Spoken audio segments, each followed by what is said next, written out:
ইসলামের গুরুত্ব মূল্যায়ন আমাদের হৃদয়ে থাকতে হবে, দিনের প্রতি আমাদের মূল্যায়ন গুরুত্ব থাকতে হবে, ইসলামের যে বিধিবিধানগুলো এগুলো সমাজে প্রচার করতে হবে।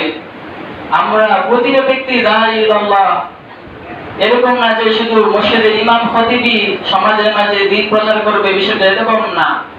আমরা অনেকে মনে করি যে দিন প্রচারের কাজ, হকের কথা প্রচারের কাজ এটা শুধুই মাত্র যারা আলেম আছে, ওয়াইজ আছে তাদের কাজ, কিন্তু না, বিষয়টা একদমই এরকম না। হাদিসে রাসূল সাল্লাল্লাহু আলাইহি ওয়াসাল্লাম বলেছেন, বাল্লিগু আন্নী ওয়ালাউ আয়া, তোমার কাছে যদি একটা হাদিস, একটা কোরআনের আয়াত, রবের দেওয়া কোনো একটা হুকুমও যদি তোমার জানা থাকে, তাহলে তুমি সেই বিধান, সেই আয়াত, সেই হাদিস, সেই ইসলামের সেই শিক্ষাটুকু তুমি অন্যের কাছে পৌঁছে দাও। সুবহানাল্লাহ। এই হাদিস থেকে আমরা জানতে পারলাম যে দায়ীর যে দায়িত্ব, ইসলাম প্রচারের যে দায়িত্ব, এটা কি প্রতিটা মুসলমানের জন্য।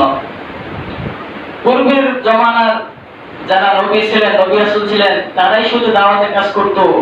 যারা উম্মতের ওই পূর্ববর্তী যে উম্মত ছিল তাদের উপরে দাওয়াতের দায়িত্ব ছিল না, কিন্তু শেষ নবী হিসেবে রাসূল সাল্লাল্লাহু আলাইহি ওয়াসাল্লামের উম্মত হিসেবে আমাদের উপরে কি দায়িত্ব কি করা, প্রতিটা মানুষের কাছে দ্বীনের দাওয়াতকে পৌঁছে দেওয়া।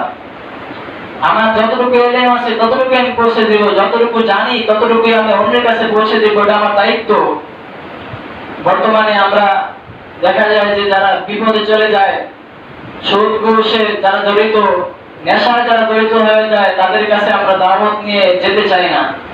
মনে করি যে সে মাদকাসক্ত হয়ে গিয়েছে, সে জেনা ব্যভিচারের মধ্যে লিপ্ত, সে নেশাগ্রস্ত, নেশা করে এখানে সেখানে পড়ে থাকে, ইয়াবা সহ যত প্রকার মারাত্মক ধরনের নেশা আছে এগুলোতে সে লিপ্ত। তাদেরকে কাছে আমরা কি করতে চাই না, দাওয়াত নিয়ে যেতে চাই না, তাদেরকে আমরা নিকৃষ্ট মনে করি। একটা কথা আমরা সকলেই মনে রাখবো যে পাপকে ঘৃণা করতে হয়, কিন্তু পাপীকে না। আমরা পাপকে ঘৃণা করবো, জেনা ব্যভিচার অবশ্যই এটা একটা মারাত্মক অপরাধ, মারাত্মক ব্যাধি। নেশা করা, মদ খাওয়া এগুলো কি অনেক মারাত্মক গুনাহ। বিভিন্ন অশ্লীল কাজকর্মে লিপ্ত হয়, এগুলো মারাত্মক গুনাহ অবশ্যই। কিন্তু যদি কোনো ব্যক্তি নফসের ধোঁকায় পড়ে, শয়তানের ধোঁকায় পড়ে এই গুনাহে লিপ্ত হয়ে যায়, তার প্রতি আমাদের ঘৃণা রাখা যাবে না, বরং তার কাছে আমাদের দাওয়াত পৌঁছে দিতে হবে। তার কাছেও আমাদেরকে দ্বীনের সৌন্দর্য প্রকাশ করতে হবে।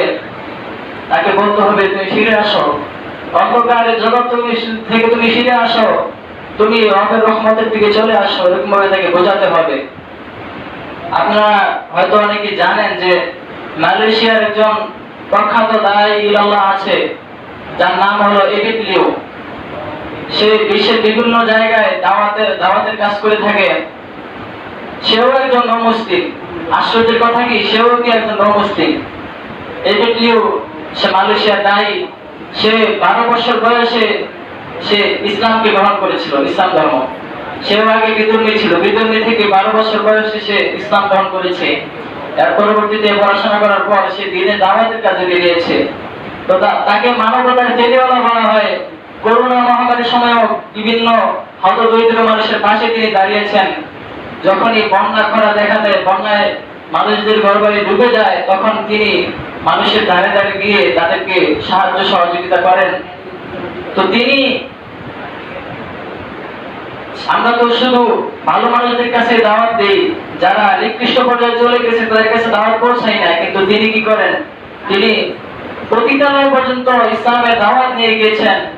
কিছু ভিডিও তার ভেরিফাই পেজেও তিনি দিয়েছেন যে তিনি এরকম কিছু মহিলাদেরকে দাওয়াত দিচ্ছেন যারা পতিতালয়ে যৌনকর্মী, যারা নিজেদের সম্ভ্রমকে বিলীন করে দিয়ে উপার্জনের পিছনে লেগে আছে, নিজের সতীত্বকে নষ্ট করে ফেলেছে, ইসলাম থেকে যারা দূরে সরে গিয়েছে, যারা পতিতা, তাদেরকে আমরা সবাই ঘৃণা করি না? অবশ্যই তাদেরকে আমরা ঘৃণা করি। তাদেরকে আমরা দেখতেই পারি না, দু চোখের বিষ মনে হয় যে কত নিকৃষ্ট নোংরা কাজে তারা জড়িত। এদেরকে আমরা কতই না ঘৃণা করি, কিন্তু দেখেন যে দাঁড়িয়ে গুণ হবে কি, যে যত নিকৃষ্ট লোকই হোক সে কি করবে, তাকে বুকে জড়িয়ে ধরবে, তাকে কাছে টেনে আনবে, তাকে বোঝাবে, দিনের কথাগুলো তার কাছে পৌঁছে দিবে। তো এই এবিট লিউ তিনিও এই দাঁড়িয়ে গুণটাকে নিজের মধ্যে বাস্তবায়ন করতে পেরেছেন। তিনি ওই সমস্ত পতিতালয়ে গিয়েও তাদের কাছে দাওয়াত পৌঁছে দিয়েছেন। যার পরবর্তীতে দেখা যায় যে ভিডিওতে যে ওই সমস্ত নারীরা এক পর্যায়ে সে কাঁদতে শুরু করছে যখন তিনি কোরআন এবং সুন্নাহর কথাগুলো, আবেগময় এই কথাগুলো যখন তিনি তাদের কাছে পৌঁছে দিলেন, তখন তারা নিজেদের ভুল বুঝতে পেরে কান্নায় ভেঙে পড়লো এবং এক পর্যায়ে তারা দিনের পথে ফিরে আসলো, হিজাব নিকাব মেনটেন করা শুরু করলো। তো আরো কিছু ভিডিও তার ভাইরাল হয়েছে যেখানে দেখা যাচ্ছে যে তিনি এরকম একটা আড্ডায় গিয়েছেন যেখানে যুবকেরা গান বাদ্য করছে, মদ খাচ্ছে, মদ খেয়ে মাতাল হয়ে যাচ্ছে এবং তাদের চুলের অবস্থা এক একটা দেখলে একদম বিশ্রী। চুল মাথার একদিকে চুল আছে, অন্যদিকে চুল নাই, খাড়া করে মুরগির মতো করে রেখেছে। এরকম এক বিভৎস অবস্থা, সেখানে গিয়েও তিনি দাওয়াত পৌঁছে দিয়েছেন, ইসলামের দাওয়াত পৌঁছে দিয়েছেন। সুবহানাল্লাহ, কত দরদি দায়ী তিনি মানুষের কাছে, যারা নিকৃষ্ট সমাজে নিকৃষ্ট পর্যায়ে যারা আছে তাদের কাছেও কি করেছেন, তারা এই দাওয়াত পৌঁছে দিয়েছেন। তো আমাদের উচিত যে আমরা এই দাওয়াতের কাজ করব। আল্লাহ তাআলা তো বলেই দিয়েছেন, ওয়ামান আহসানু কওলাম মিম্মান দাআ ইলাল্লাহ ওয়া আমিলা সালিহান ওয়া ক্বালা ইন্নানী মিনাল মুসলিমিন। ওই ব্যক্তির কথার চেয়ে উত্তম কথা কার হতে পারে যে মানুষকে সৎ পথে ডাকে, সঠিক পথ প্রদর্শন করে এবং নিজে ন্যাক আমল করে এবং বলে যে আমি মুসলিমদের মধ্যে একজন।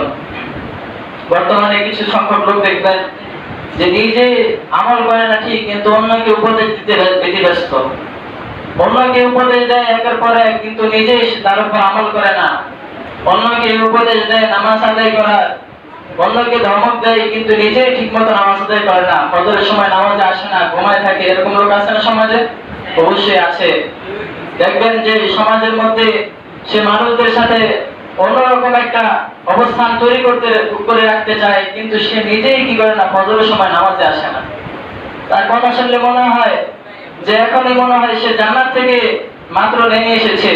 এত পবিত্র, এত বুজুর্গ, এত পুণ্যবান তাকে মনে হয় তার কথা শুনলে, কিন্তু খোঁজ নিয়ে দেখবেন যে ফজরের নামাজের সময় সে বাসায় পড়ে পড়ে ঘুমায়। খোঁজ নিয়ে দেখবেন যে সে তার চোখের হেফাজত করে না, সে তার চোখ দিয়ে বিভিন্ন অশ্লীল কন্টেন্ট করে সেগুলো দেখে, চোখের হেফাজত করে না। বিভিন্ন প্রকার নাটক, মুভি এগুলোতে সে লিপ্ত, কিন্তু সমাজের মাঝে সে নিজেকে অনেক পবিত্র নিষ্কলুষ হিসেবে সে সমাজে প্রচার করে। তো আমরা প্রত্যেকে নিয়ত করি যে অন্যকে যে কাজের কথা আমরা বলবো, অন্যকে যে কাজের আদেশ আমরা করবো, এর আগে দেখবো যে আমার নিজের মধ্যে সে আমলটা আছে কিনা। আমি নিজে মানুষের সাথে খারাপ ব্যবহার করি, অসৎ ব্যবহার করি, আবার কেউ আমাকে ধমক দিলে বলি যে তুমি কেন অসৎ ব্যবহার করো, এটা তো একদমই মানানসই, অমানানসই। এটা তো মেনেই না যায় না যে তুমি নিজেই কি করো, খারাপ কাজে লিপ্ত, তুমি নিজেই বদ মেজাজি, কিন্তু তুমি অন্যকে কি করছো, উপদেশ দিচ্ছ। তো এই কারণে আমরা অন্যের দোষ খোঁজা বাদ দিয়ে দিই, অন্যের সমালোচনা করা বাদ দিয়ে দিই। আমরা আগে নিজেরটা দেখি, আত্মসমালোচনা করি, আমার নিজের মধ্যে কি ভুলগুলো আছে, আমার নিজের মধ্যে কি সমস্যা, এগুলো আমরা দেখি। আমি ঠিক তো দুনিয়া ঠিক, আর আমার মধ্যে যদি ভেজাল দেখা দেয় তাহলে দুনিয়া পুরোটাই ভেজাল, পুরোটাই বাটপারি দ্বারা ভরে যাবে। আমি যদি হকের পথে থাকি তাহলে একদিন না একদিন ইনশাআল্লাহ হক বাস্তবায়ন হবে। আমি যদি সঠিক পথে থাকি তাহলে একদিন না একদিন আমি ইনশাআল্লাহ, অবশ্যই আমি ইনশাআল্লাহ মানুষদেরকে বলে বুঝিয়ে কোরআন সুন্নাহর কথা শুনিয়ে তাদেরকে হকের পথে আনতে পারবো। কিন্তু আমার নিজের মাঝে যদি সমস্যা থাকে, আমার নিজের মধ্যে যদি গুনাহের এক ঝড় বয়ে যায়, তাহলে মানুষদেরকে, অন্যদেরকে আমরা কি নসিহত করব? তো এই কারণেই আমরা এই সকল বিষয়ে আমরা খুবই সতর্ক থাকবো। অন্যায় সমালোচনা করার পূর্বে দেখবো যে আমার মধ্যে কি সমস্যা, নিজের সমস্যাগুলোকে আমরা আগে সমাধান করব। কারণ কবরে, কিয়ামতে কার ব্যাপারে জিজ্ঞাসা করা হবে? আমাদেরকে, নিজেদের ব্যাপারে। আমাদেরকে জিজ্ঞাসা করা হবে আমাদের আমল সম্পর্কে, আমাদের ঈমান সম্পর্কে। আমি ওসামা জাকি কি করেছি এটা আমাকে জিজ্ঞাসা করা হবে, আমাকে জিজ্ঞাসা করা হবে না যে সমাজের ওই লোকটা যে কি করেছে সে সম্পর্কে জিজ্ঞাসা করা হবে না। অমুক বড় আলেম সে কি করেছে সেটা আমাকে জিজ্ঞাসা করা হবে না। আমার আমল, আমার ঈমান সম্পর্কে আমাকে জিজ্ঞাসা করা হবে। আল্লাহর কাছে আমার সম্পর্কে, আমার যে ব্যক্তিগত বিষয়গুলো আছে, আমার আমল, আমার ঈমান, সে সম্পর্কে আমাকে জিজ্ঞাসা করা হবে কিয়ামতের দিন। কবরও সে সম্পর্কে আমাকে জিজ্ঞাসা করা হবে। সুতরাং আসুন আমরা আত্মসমালোচনা করি, নিজেদের দোষগুলো আগে দেখি।